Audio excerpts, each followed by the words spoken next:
Maha benar Allah dengan segala firman. A'udzubillahi minasyaitonir rajim. Alladzina yufuna bi ahdillahi wa la yanqudunal mitsaq.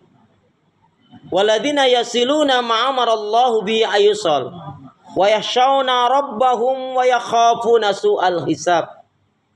Walladzina sabbaru ibtigha'a wajhi rabbihim wa qamu shalah wa anfaqu mimma razaqnahum sirran wa alaniyah wa yadra'una bil hasanati sayyi'at ulaika lahum uqbadar. Ada 8 amalan untuk menggapai surga. Maka siapapun di antara kita yang serius betul-betul menginginkan surganya Allah, wajib memiliki hal ini. Saya ingin ulangi surat Ar-Ra'd, surat yang ke-13 dari ayat yang ke-20 sampai ayat yang ke-23. Apa 8 amalan itu? Yang pertama, siapapun yang menginginkan surganya Allah, alladzina yufuna bi ahdillahi wa la yanqudunal mitsaq. Yaitu orang-orang yang memenuhi janji Allah dan tidak mengingkarinya.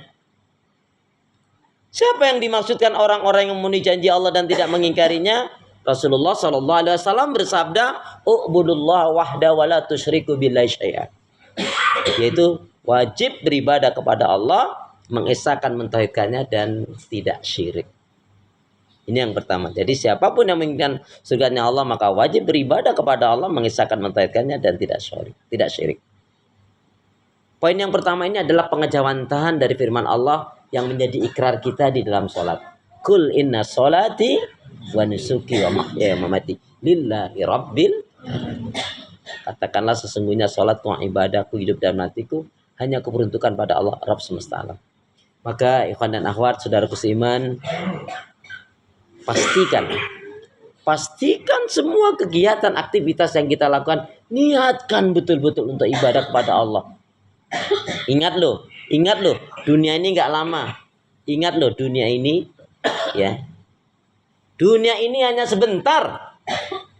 Akhirat selamanya. Dunia ini hanya sebentar, akhirat selamanya. Sebentar lagi.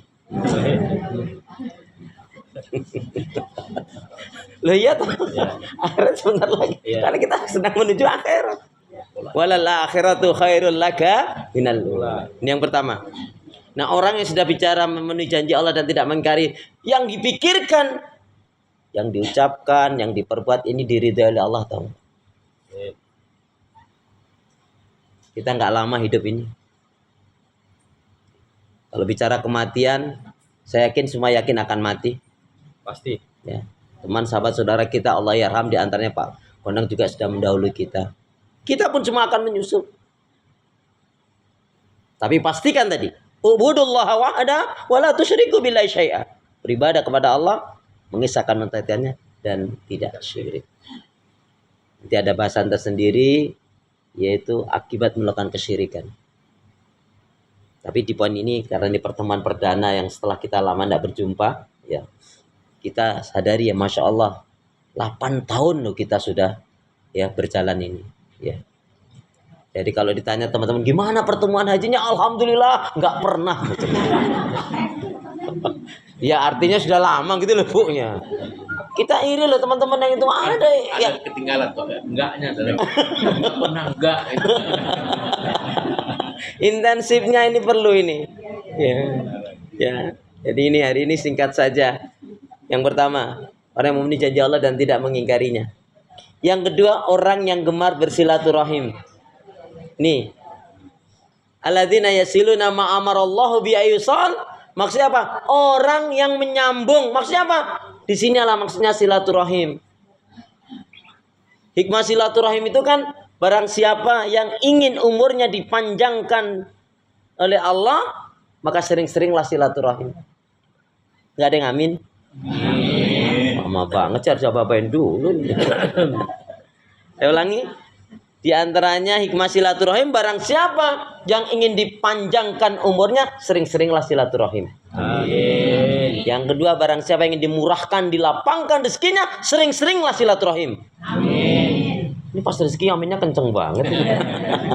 Masya Allah. Alhamdulillah. Nah, yang ketiga yang jarang diungkap. Barang siapa yang ingin terhindar dari mati su'ul khotimah, sering-sering silaturahim.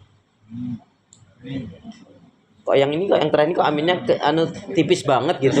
Dalam suara yang terakhir. Enggak, saya jadi membayangkan gini loh, jangan-jangan teman-teman haji ini jangan-jangan ketika ziarah makam kubur itu doanya nggak lengkap. Itu banyak yang nggak lengkap loh. Cuman assalamualaikum ya ahla diyar, assalamualaikum kaum muslimin wal muslimat wal mu'minin wal mu'minat. Rata-ratanya sampai itu.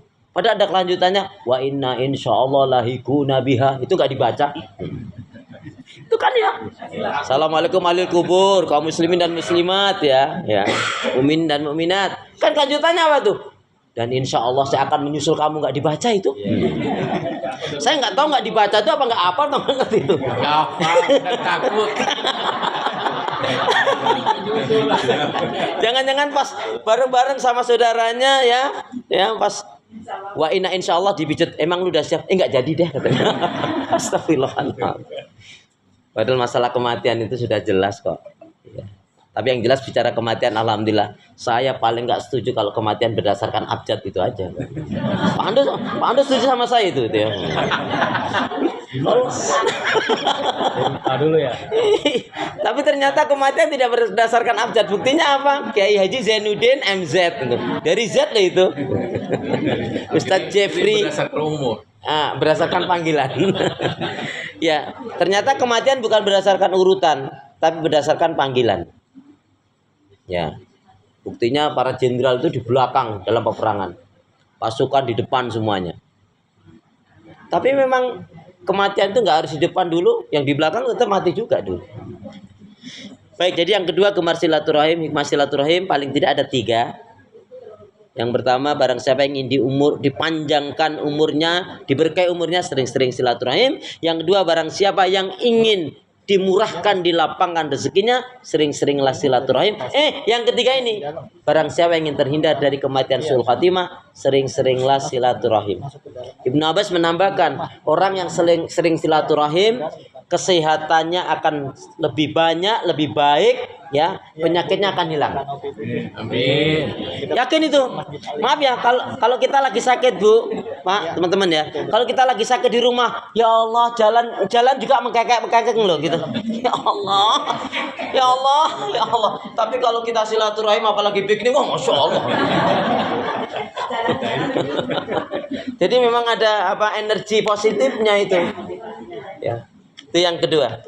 Yang ketiga, amalan untuk menggapai ke surga adalah orang yang takut kepada Allah.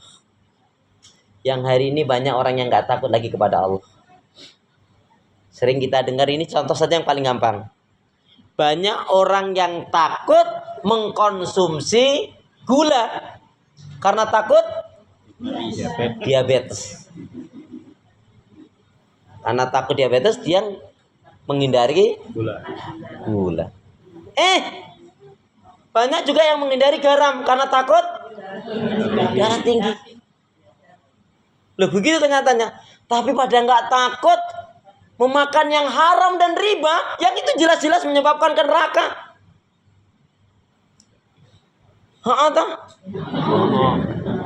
Nauzubillah min dzalik. Jadi kalau hanya menghindari gula takut karena diabetes, kalau menghindarkan garam karena takut nanti kena darah tinggi, tapi yang haram dan riba, ya terjang-terjang saja. Salah satu dari 7 golongan yang akan dimasukkan ke dalam surganya Allah, mendapatkan pertolongan perlindungan yang tidak ada pertolongan perlindungan pada saat itu kecuali perlindungan dari Allah, adalah orang yang memiliki rasa takut kepada Allah. Nah, takut kepada Allah itu diantaranya firman Allah, a'udzubillahi minasyaitonirrajim, wa amma man khafa maqama rabbih wa nahan nafsa 'anil hawa fa innal jannata hiyal ma'wa. Adapun orang yang takut akan kebesaran Allah, dia cegah dirinya hawa nafsunya dari melakukan keburukan, maksiat dan dosa, dijanjikan oleh Allah fa innal jannata hiyal ma'wa. Orang yang takut kepada Allah adalah takut jika Allah mencabut petunjuk dan hidayah dari dirinya. Banyak loh teman-teman sekalian yang ketemu dengan Nabi, salaman dengan Nabi, masuk Islamnya ikrar syahadat dengan Nabi, sering bermajelis ilmu dengan Nabi, tapi kematiannya apa? naudzubillah min dzalik, matinya dalam keadaan murtad. Kematiannya dalam keadaan kafir. Masih ingat ya kisah Ubaidillah? Ya kalau sudah ingat nggak saya ceritain. Mau tahu ceritanya? Kasih tahu nggak ya? Ya. Jadi begini. Ceritanya begini ceritanya. Jadi Ubaidillah ini, Waalaikumsalam ya Mas Yai. Masya Allah. Wah. Ini koordinator kita ini, Masya Allah. Langsung di tengahnya tuh. Alhamdulillah. Ayo Mas Tri. Ya. Jadi Ubaidillah itu kan Masya Allah ya, masuk Islamnya termasuk orang yang pertama kali dalam masuk Islam, ikrar syahadatnya pegang tangan Nabi, yang dengan beraninya mengatakan, Rasul, ayo dong kita jihad, ayo dong kita hijrah, jangan takut, kita nggak boleh lemah, Allah pasti menolong kita. Cuman kan masalahnya pada saat itu belum ada perintah hijrah dan jihad, yang ada apa? Kufu aidiakum, cegah tanganmu, kuatkan kesabaranmu, perbaiki ibadahmu, bersihkan hatimu, kuatkan ukhuwah persatuan di antara kalian. Perhatikan sholatmu pada saat itu, terutama adalah tahajud. Ya, pahami Al-Quran, banyak zikrullah, dan bagi yang diberi kelapangan rezeki, hendaknya dia apa? Dia menggunakan hartanya untuk membantu saudara-saudaranya yang tidak mampu. Terutama pada saat itu banyak sahabat-sahabat yang sudah mu'alaf, sudah Islam tetapi dia masih budak. Dan paling banyak dalam hal ini adalah sahabat Utsman radhiyallahu anhu yang mengeluarkan hartanya, yaitu untuk membantu saudara-saudara seperti Bilal bin Rabah dan yang lainnya. Dan antum tahu, sahabat Abu Bakar ini orang kaya yang dermawan, orang kaya yang sangat berpengaruh luar biasa, ya, memiliki adab akhlak yang mulia. Salah satu dakwah yang menyadarkan sahabat Utsman itu dakwanya dari sahabat Abu Bakar. Oh, Utsman orang kaya. Jadi yang mendakwai juga orang kaya yang lebih kaya lagi. Jadi di saat itulah cara Allah mengaturnya begitu. Singkatnya, ketika hijrah ke Habasah, sampai di Habasah apa yang terjadi? Ini kisah yang harus kita renungkan betul. Ya. Hanya 2 atau 3 bulan saja setelah dia hijrah, dia kepencut dengan anaknya seorang pendeta Nasrani yang dikenal cantik dan kaya. Jadi singkatnya, Ubaidillah dengan istrinya itu mengendarai kuda.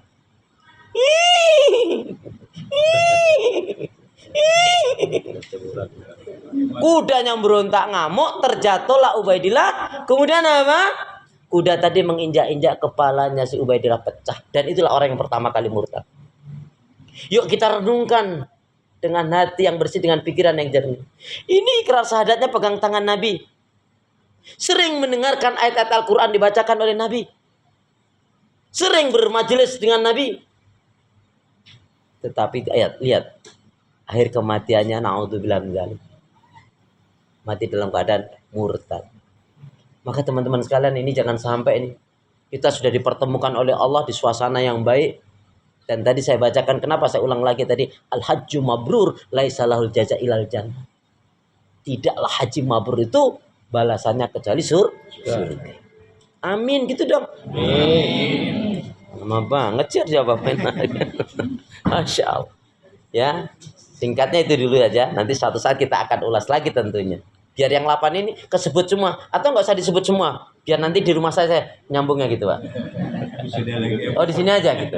Ya jangan-jangan nanti udah disebut 8-8-nya, oh udah dapat 8-nya kok nanti gitu ya. Ada lagi nanti. Oh, di sana lain lagi, baiklah. Jadi yang pertama, jadi yang pertama, siapapun yang menginginkan surganya Allah, tadi orang yang memenuhi janji Allah dan tidak mengingkarinya, maksudnya apa? Orang yang apa tadi? Beribadah kepada Allah, mengesahkan mentauhidkannya, tidak syirik. Yang kedua, orang yang takut, orang yang gemar bersilaturahim. Yang ketiga, orang yang takut kepada Allah. Nah, yang keempat ini apa? Orang yang takut dengan perhitungan yang buruk. Orang yang takut dengan perhitungan yang buruk maksudnya apa? Maksudnya apa? Orang yang takut mati su'ul khatimah. Mungkin dulu teman haji masih ingat, kita di lantai ketiga itu Pernah saya sampaikan dalam taklim itu, ya. Mana yang lebih baik? Mati di dalam masjid atau di tempat pelacuran? Mana yang lebih baik? Tergantung suasana. Udah nggak usah lihat kiri kanan. Kalau panjenengan jawab di masjid, jawabannya belum tentu. Karena ternyata kematian itu nggak terlalu penting di mana, tapi dalam keadaan bagaimana. Kita salut loh, banyak mualaf yang luar biasa sekali dengan izin Allah. Begitu hanya baru beberapa tahun, tapi masya Allah dia bisa menarik banyak orang, menyadarkan sampai menjadi mualaf juga. Dia belum lama loh mualafnya, sekarang jadi ustadz, jadi ustazah, masya Allah dakwanya luar biasa, berani. Saya umpamakan ini dia berani berdakwah di tempat pelacuran. Sekalian pelacur penzina, bertobatlah kalian kepada Allah. Kalau kalian bertobat kepada Allah, Allah akan ampuni kesalahan dosa kalian. Allah akan angkat derajat kalian. Dan Allah akan memuliakan kalian di dunia sampai di surga nanti. Tapi kalau kalian tidak bertobat, Allah akan mengazab, menyiksa kalian. Dan sebab malapetaka yang terjadi, ya, karena perbuatan zina, pelacuran yang kalian lakukan. Nasihatnya cukup baik, tapi nasihatnya bukan diterima, malah dia dikeroyok dengan germo-germo sama preman-preman, digebukin sampai mati. Ini husnul khotimah atau su'ul khotimah? Kok husnul khotimah di tempat pelacuran? Kenapa? Mengajak kebaikan. Ya. Waalaikumsalam. Ya, monggo masuk langsung. Ya, ini ada datang juga Ustaz. Masya Allah. Ustaz Yus apa nih? Diduluin ini Ustaz Yus. Ya. Ini Ustaz Yus ini. Masya Allah. Masya Allah. Hayakumullah Ustaz. Hayakumullah. Mabruk. Masya Allah. Alhamdulillah. Ternyata ini Ustaz. Jadi tadi hitam-hitam sama saya ini kita nggak janjian loh ya. Tapi wean.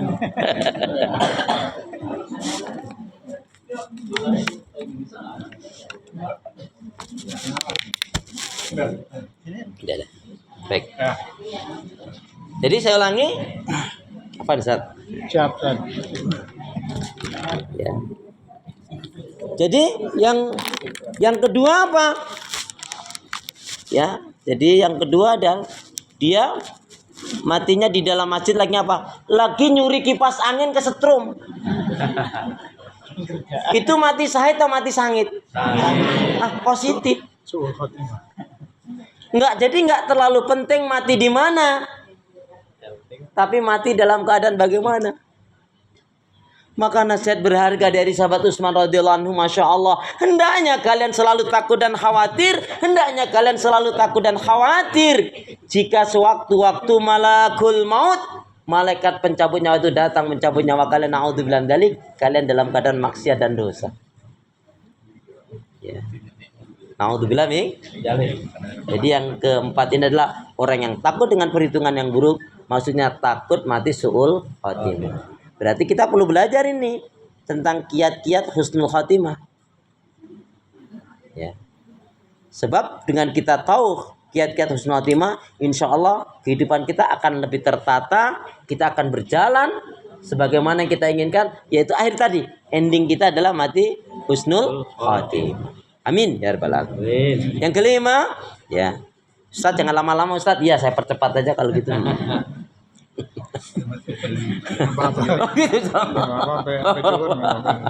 Yang kelima, ya, apa? Jadi yang kelima adalah orang yang sabar, waladzina sabaru ibtigha'a wajhi rabbihim wa aqamus shalah. Orang yang sabar di dalam mencari mengharapkan keridhaan Allah. Mohon maaf teman-teman haji, sahabatku seiman, sesurga. Aku nak tanya nih. Ada berapa ayat tentang sabar? Banyak itu selosen, rong losen. Ya 20, 50, 30. Enggak, ini betul ini. Hadiahnya umrah bayar sendiri ya.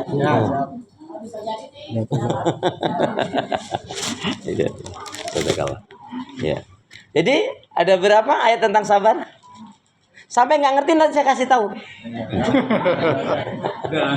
Oh langsung aja nih. Wah ini kayaknya mau cepet aja nih. Jadi ayat tentang sabar itu Saudara Kusniman yang saya ketahui ada 96 ayat. Cuman sabar yang diwakili dari innallaha ma'as-sabirin jelas. Diwakili dari satu ayat yang ada dalam surat Al-Baqarah surat Al-Imran ayat yang terakhir yang ke-200, a'udzubillahi minasyaitonirrajim. Ya ayyuhalladzina amanu sabiru wasabiru warabitu wattaqullaha la'alakum tuflihun. Orang beriman, bersabarlah kalian, kuatkan kesabaran kalian. Tetaplah kalian berjaga diri di negeri perbatasan. Itu kalau dalam kondisi peperangan. Kita tidak dalam kondisi peperangan itu apa? Tetap mawas diri dari bisikan hasutan syaitan. Karena ayatnya jelas loh. Alladzi yuwaswis. Bukan yuwas. Kalau yuwas itunya artinya menggoda. Kalau yuwaswis selalu menggoda. Maka seseorang kalau betul-betul belum mati tetap digoda. Jadi kalau seseorang hanya dalam keadaan sakaratul maut seperti itu, enggak ditinggal sama setan sampai dia betul-betul mati. Ya. Makanya kan dulu ada juga anekdot itu, seorang bapak nggak sholat, suka judi, mabuk, buruk perbuatannya. Kemudian menjelang mati dia bilang sama anaknya, nak tolong ya, nanti kalau ayah meninggal, tolong nak, kamu kafani pakai kain kafan yang rusak saja, yang bau aja, yang sobek-sobek nggak apa-apa. Ya enggak lah pak, berapa sih harga kain? Udah bapak nggak usah mikir itu, kalau mati aja. Ya tapi kamu harus pakai, ya pesan ini wasiat nih, pakai kain kafan yang sudah bodol-bodol, yang koyak-koyak, sobek bau nggak apa-apa. Nggak begitulah pak. Kamu nggak ngerti maksudnya? Enggak pak. Jadi kalau kamu kasih kain kafan yang sudah bau-bau, sobek-sobek, bodol-bodol, nanti ketika aku dimakamkan, itu malaikat nggak akan nanya, karena aku dikira jenazah yang lama katanya gitu. Ini akal-akalan ini. Mau ngakali malaikat. Katanya malah dipentung ini. Astagfirullahaladzim. Jadi saudara keiman, sabar. Biasanya yang nggak sabar ibu-ibu atau istri. Nama doain.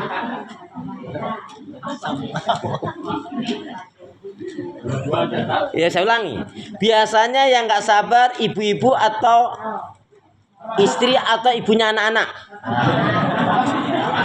Bapaknya anak. Ya sudah. Gimana bu? Jadi yang nggak bikin sabar itu bapaknya anak-anak. Kalau ibu bilang itu terus saya nanya, dulu nemunya di mana? Astagfirullahaladzim. Iya.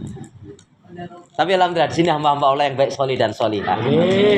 Tiap malam tahajud, tiap hari baca Al-Quran, banyak doa zikir istighfarnya, pemaaf penyantun, penyabar, dermawan, nggak mau nyakitin anak mertua.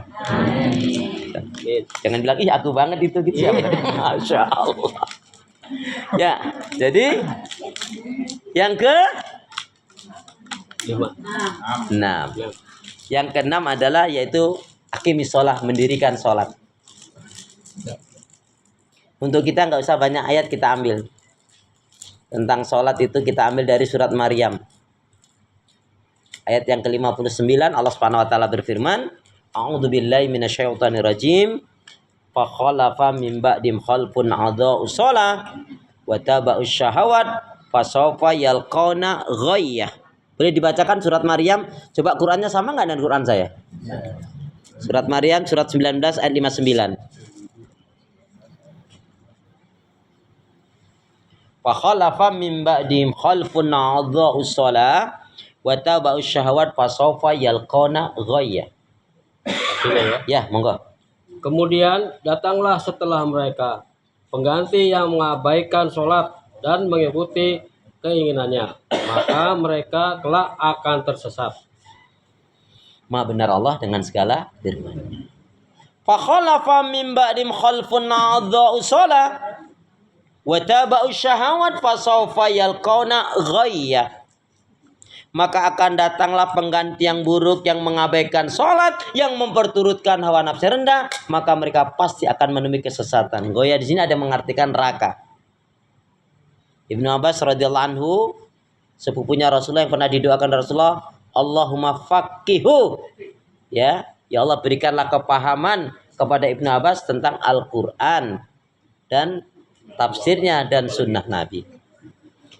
Tapi ada satu sahabat yang didoakan oleh Nabi dalam 3 hal. Hanya satu saja. Yaitu sahabat Anas. Sahabat Anas itu didoakan oleh Rasul dalam 3 hal. Doa yang pertama, ya Allah, berikanlah umur yang panjang dalam ketaatan dan keimanan. Dan beliau termasuk salah satu sahabat yang meninggal sekitar usia 125 atau 135 tahun. Yang meninggal sampai 125 atau 135 tahun tidak banyak. Tidak lebih dari 50 atau 100 orang dari sahabat Nabi. Yang kedua, ya Allah, berikanlah karunia anak yang banyak yang solih solihah. Antum tahu berapa anak yang diberikan Allah kepada sahabat Anas ini? Anaknya 100. Mesti tanya ini, istrinya berapa ini? Mesti gitu. Yang tanya ibu-ibu aja, Pak. Ibu kan nanya itu istri siapa itu? Masya Allah.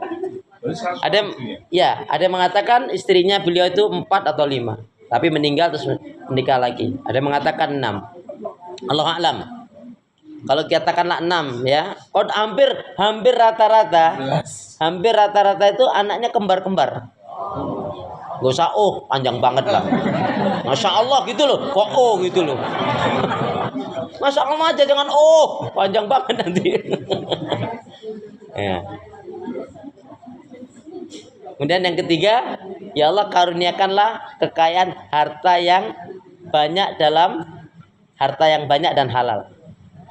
Itulah di antara 3 doa tadi. Jadi boleh kita tuh berdoa minta umur yang panjang selama dalam ketaatan dan keimanan. Minta anak yang banyak. Ya. Kemudian minta harta yang banyak. Nah, untuk harta yang banyak tentang rezeki itu, doa tentang rezeki baru lengkap kalau dikaitkan dengan 6 hal. Ya. Kalau minta nanti saya kasih. Kalau enggak saya diem aja. Doa tentang rezeki mau? Karena doa ini belum dikatakan lengkap tentang rezeki kalau enggak dikaitkan dengan 6 hal. Yuk ikutin saya. Bismillahirrahmanirrahim. Ya Allah ya Arhamar Rahimin. Ya Allah ya Arhamar Rahimin. Ya Allah ya Arhamar Rahimin. Ya Hayyu ya Qayyum. Ya Hayyu ya Qayyum. Ya Hayyu ya Qayyum. Ya Razaq. Ya Razaq. Ya Razaq. Ya Razaq. Ya Razaq. Ya Rabbana. Ya Rabbana. Ya Rabbana. Ya Rabbana. Ya Rabbana. Ya Allah, berilah aku dan keluargaku rezeki yang baik, halal, berkah, banyak, terus menerus, dan rezeki yang tidak terduga-duga. Aminnya mana? Amin. Tuh, baru doa dikatakan lengkap kalau kita minta rezeki dalam kaitan dengan 6 hal tadi.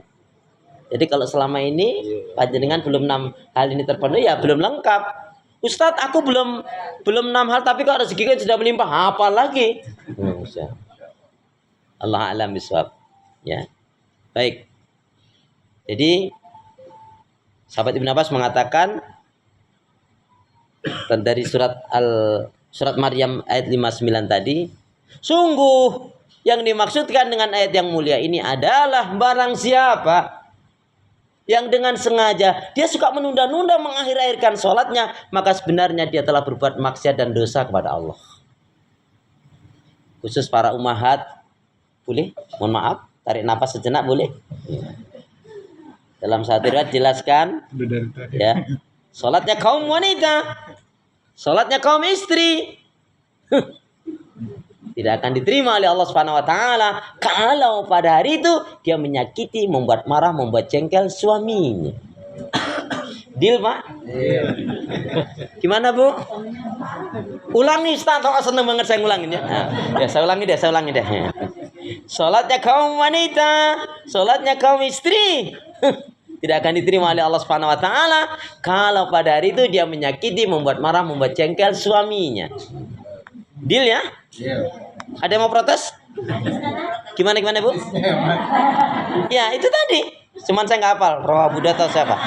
Ya, saya nggak hafal matanya. Ada yang mau protes? Oh, gimana kalau sebaliknya gitu? Oh ya, Ustaz, gimana kalau sebaliknya suami yang menyakitin istri gitu? Suami jengkelin, Kasihan istrinya gitu ya. ya. Jadi kalau ada suami yang menyakiti, membuat marah, membuat jengkel istrinya, gimana jawabnya? Bunga mawar buah kedondong, sabar dong. Buahnya sabar apa? Surga kan? Orang yang sabar dicintai oleh Allah kan? Ya udah, sabar aja. Loh, bukan kataku. Sampu, halo. Syukur itu tanpa tapi. Syukur itu tanpa tapi. Sabar itu tidak bertepi. Sampai mati. Sekarang gantian dong Pak, bapak yang tarik nafas, masa ibu itu. Ini gak ikhlas, nanti gak selesai nih urusannya nih. Nah, sekarang bapak udah tarik nafas. Bagaimana nih jawaban Bu? Tadi jawaban rumor, ini yang jawaban sebenarnya. Gimana kalau sebenarnya Ustadz? Kalau ada seorang laki-laki, seorang suami kok menyakiti, menyusahkan, menelantarkan istrinya.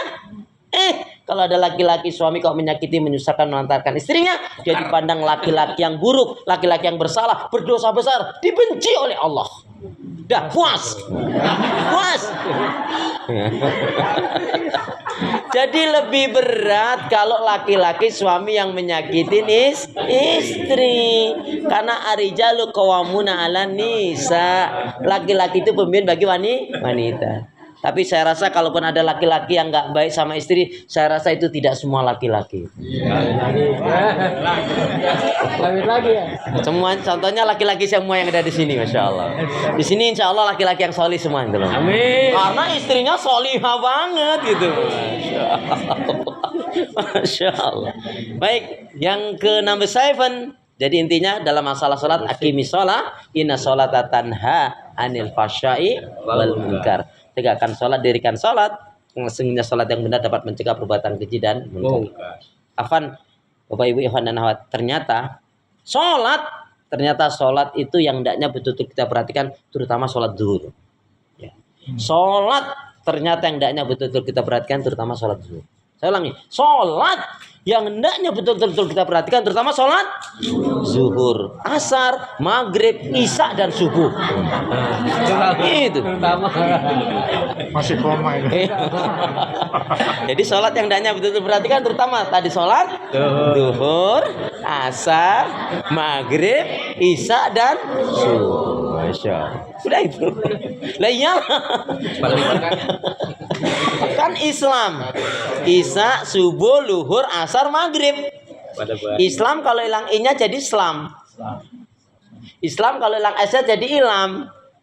Islam kalau hilang s jadi Isam. Nah, makanya minimalnya orang yang Islam itu sholat yang 5 waktu itu terpenuhi. Ya. Karena apa? Ada loh. Ada. Yang ngakunya muslimah dengar adzan kaget aja ada kok. Allahu Akbar, Allahu Akbar. Ya Allah, adzan. Astagfirullahaladzim. Jadi number 7 apa? Tadi yang ke-6 adalah yaitu mendirikan sholat. Number 7 adalah nih, gemar mengeluarkan zis. Gemar mengeluarkan zis, zakat, infak dan sedekah. Jadi rekan-rekan sekalian, sahabatku seiman, untuk zis itu catatannya cuma 1 saja. Menurut saya loh. Apa itu? Keluarkanlah zakat, infak, sedekah Anda biar banyak, yang penting ikhlas. Amin. Amin. Ya. Biar banyak, yang penting Ikhlas. Daripada sedikit nggak ikhlas, lebih baik banyak tapi udah sedikit nggak ikhlas, jungkit-jungkit najis tau. Untuk bilang minggu. Ya. Karena keberkahan harta itu kalau kita infakkan, sedekahkan di jalan Allah. Harta terbagi menjadi 3. Harta terbagi menjadi 3. Milik Allah, milik kita, milik syaitan. Harta dikatakan milik Allah kalau kita gunakan, infakkan, sedekahkan, kita gunakan untuk ibadah, haji, umroh dan lain sebagainya. Yang penting gunakan untuk ibadah. Itu berarti harta milik Allah. Harta milik kita kalau hanya untuk senang-senang saja. Ajang sana, ajang sini, wirawiri sana sini. Boleh-boleh saja. Itu berarti milik kita. Tapi harta milik syaitan, kalau harta itu digunakan, diinfakkan, disedekahkan di jalan syaitan. Makanya apa? Celakalah, celakalah, celakalah. Siapa yang celaka? Orang yang pakaiannya lebih baik daripada amal ibadah. Kemudian ya, yang ketujuh, yang kedelapan adalah wa yadra'una bil hasanati sayyi'at. Menolak keburukan, kejahatan dengan kebaikan. Jadi orang yang betul-betul memiliki sikap seperti ini, menolak keburukan, kejahatan dengan kebaikan, Masya Allah. Saya mau tanya ini ibu-ibu aja yang saya tanya. Bu, kalau ada orang yang nyakitin ibu, janggalin ibu banget. Janggalin banget dia. Terus suatu hari teman ibu yang lain bilang, Jeng, itu yang suka ngomongin kamu, memfitnah kamu, janggalin kamu, dia lagi sakit. Ibu bilangnya gimana? Alhamdulillah. Oh gitu.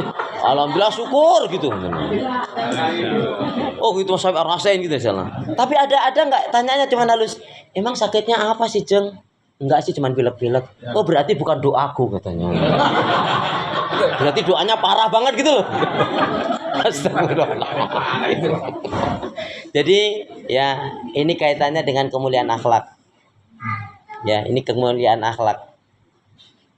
Dalam satu ayat dijelaskan barang siapa yang dia tidak memiliki atau belum memiliki sifat lemah lembut, kasih sayang, pemaaf, penyantun, penyabar dan dermawan, maka berarti sebenarnya orang tersebut belumlah diberi kebaikan oleh Allah Subhanahu wa taala, lau kana abidan, meskipun ahli ibadah.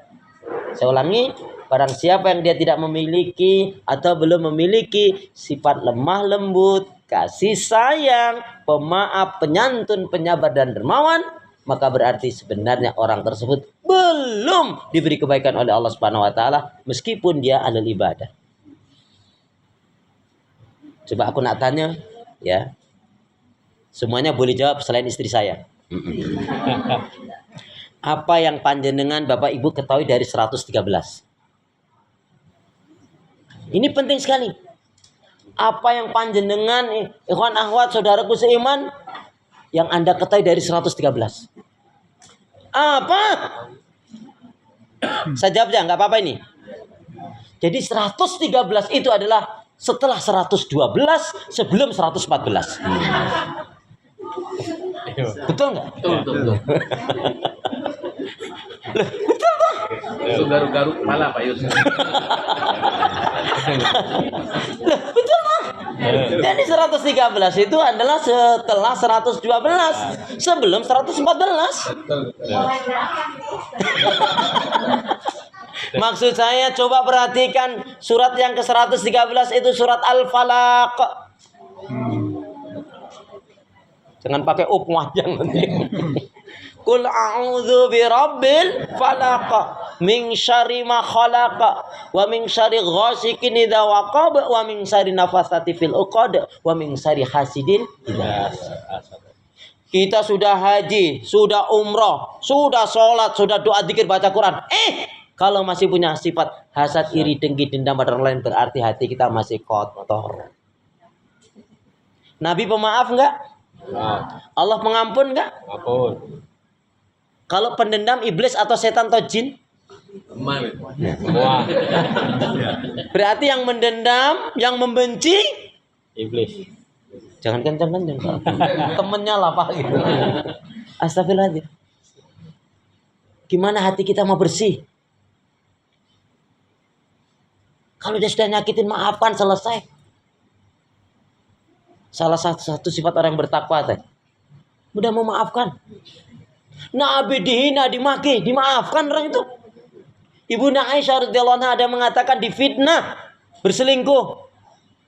Tapi ketika wanita yang menuduh, memfitnah buruk tadi apa? Ketika mau melahirkan, dibantu, ditolong oleh Ibunda Aisyah.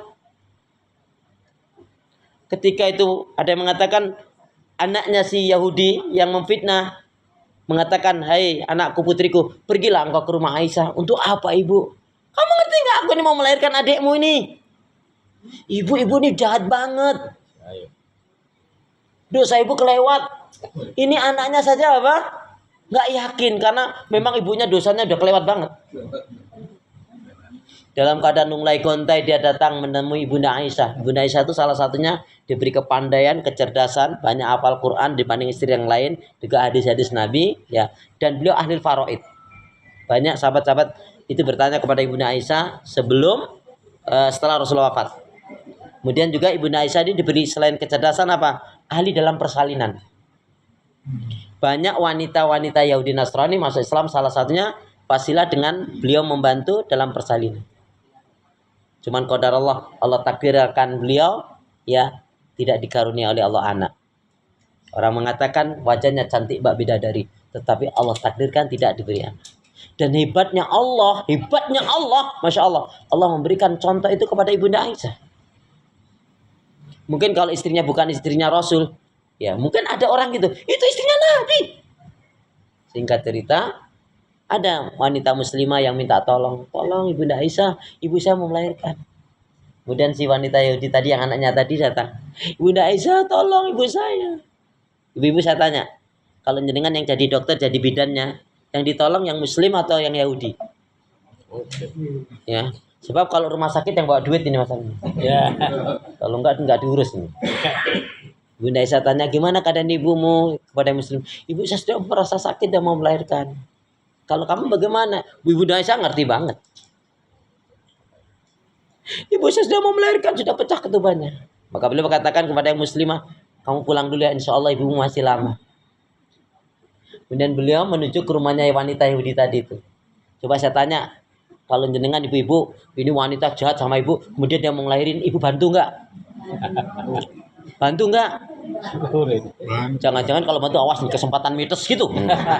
Astagfirullahaladzim. Singkatnya kemudian Ibunda Aisyah datang kemudian membantu sampai melahirkan. Bu, ini wanita yang jahat tadi dibantu sampai melahirkan. Ya masa melahirkan diam gimana sih? Kemudian apa yang menarik? Ini yang menarik. Ini yang menarik ini. Ini pelajaran penting buat kita ini teman-teman sekalian. Apa itu? Kamu nggak usah minta maaf. Aku sudah memaafkan dirimu. Ya. Kamu nggak usah minta maaf, aku sudah maafkan dirimu. Apa? Aku doakan semoga Allah mengampuni kesalahan dosamu dan memberikan petunjuk hidayah kepadamu. Apakah sampai itu? Enggak. Nih, ada ala kadarnya, semoga bermanfaat untukmu dan bayimu. Kira-kira kita bisa begitu? Halo? Assalamualaikum?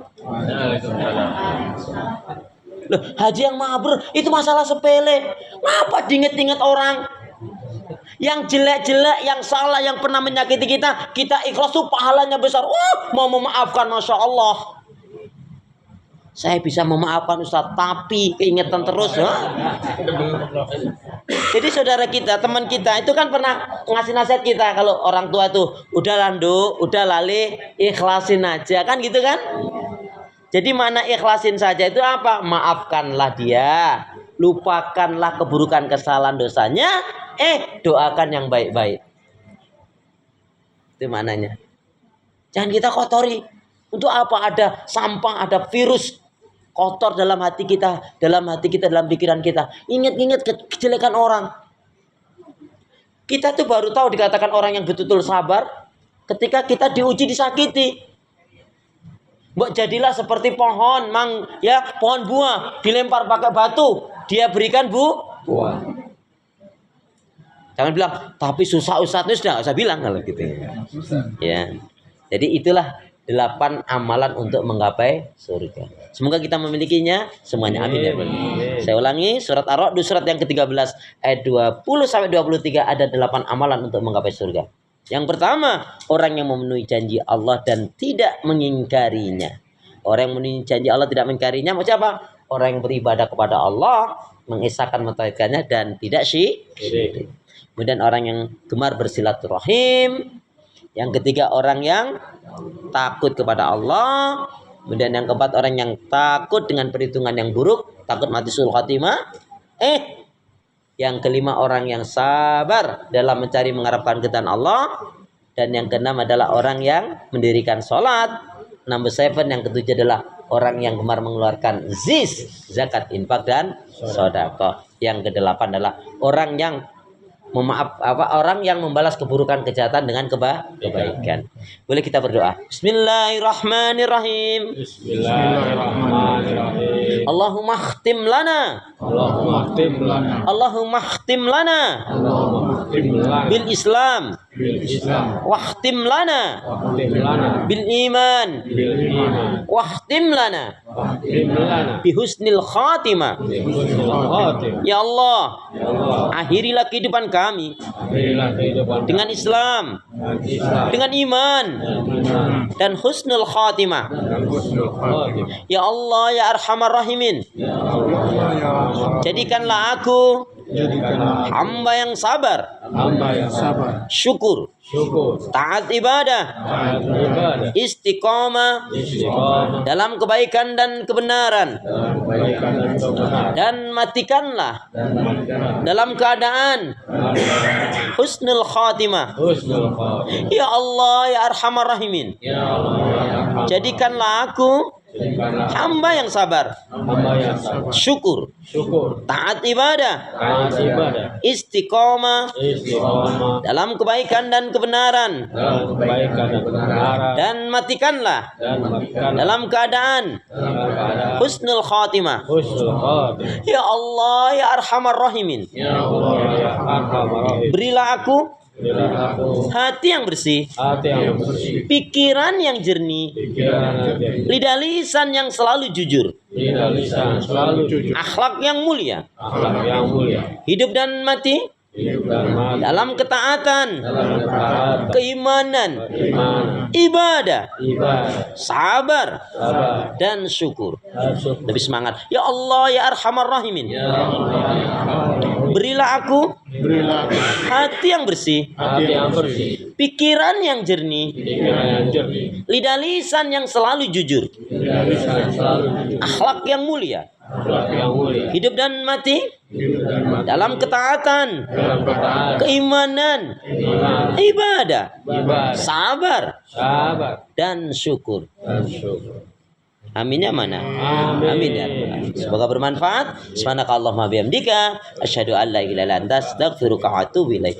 Dengan niat yang baik hendaknya segera ditunaikan, beramal soleh janganlah ditunda-tunda, ikan sepat ikan gabus, lebih cepat lebih bagus. Burung irian burung cendrawasih. Cukup sekian, terima kasih. Assalamualaikum warahmatullahi wabarakatuh. Waalaikumsalam warahmatullahi wabarakatuh.